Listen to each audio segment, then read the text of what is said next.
Bem-vindos a esta nossa conversa. Hoje vamos olhar para uma proposta do governo português que, pronto, tem dado que falar. A ideia é rever a lei da nacionalidade, permitindo retirar a nacionalidade a quem for condenado por crimes graves.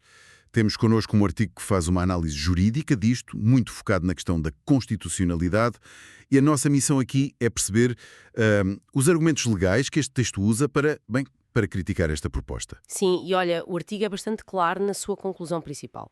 Considera a proposta materialmente inconstitucional. E é importante frisar, como o texto diz, que isto não é só uma opinião política. Baseia-se nos pilares do nosso Estado de Direito Democrático. Quer dizer, a análise foca-se em princípios fundamentais, não em sensibilidades do momento.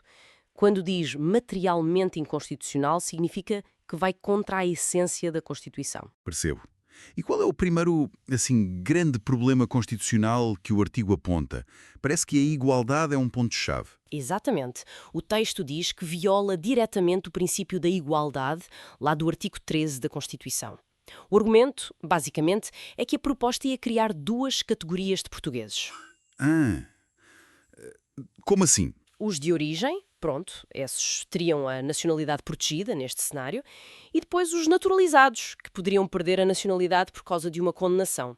O artigo chama a isto uma discriminação estrutural e inaceitável, porque põe em causa a ideia de que a naturalização dá uma cidadania igual, plena. Pois, isso toca num ponto central.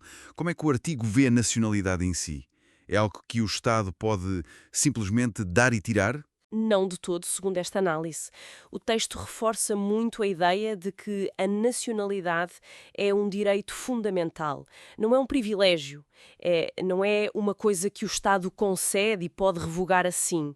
Hoje em dia, e o artigo sublinha isto, só se perde a nacionalidade se a pessoa renunciar ou se houver nulidade ou fraude provada na aquisição. Certo. Introduzir a condenação penal como motivo, bem, isso seria uma alteração muito, muito profunda na estrutura deste direito. Ok. E para além da igualdade, o artigo fala de outra barreira, talvez ainda mais intransponível.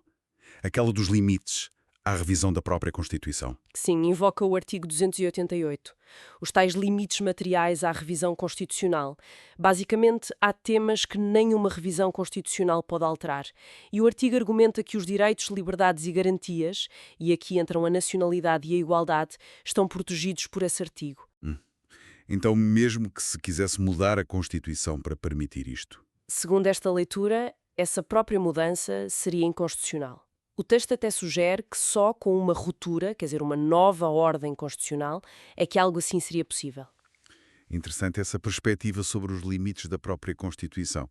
E, para além do lado constitucional, o artigo também olha para as implicações no direito penal, não é? Sim, explora o que chama uma duplicação punitiva, uma espécie de dupla penalização. O cenário é este: um português naturalizado, condenado por um crime grave, cumpre a pena de prisão, normal.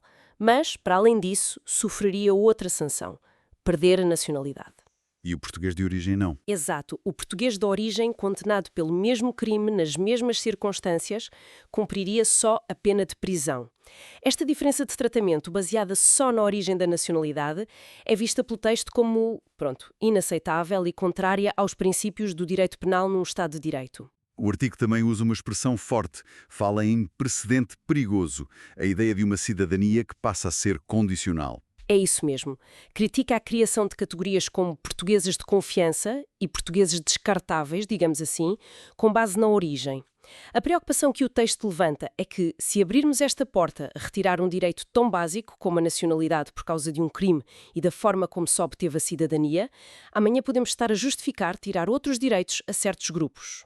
Faz sentido. Isso fragiliza todo o conceito de cidadania igual para todos. Ok. Então, resumindo os pontos-chave desta análise jurídica que estivemos a ver. Bem, os argumentos centrais do texto são: primeiro, a proposta choca de frente com o princípio da igualdade. Segundo, trata a nacionalidade um direito fundamental como algo revogável para alguns cidadãos com base numa condenação. E terceiro, esbarra nos limites da própria Constituição, no artigo 288, que protege estes direitos.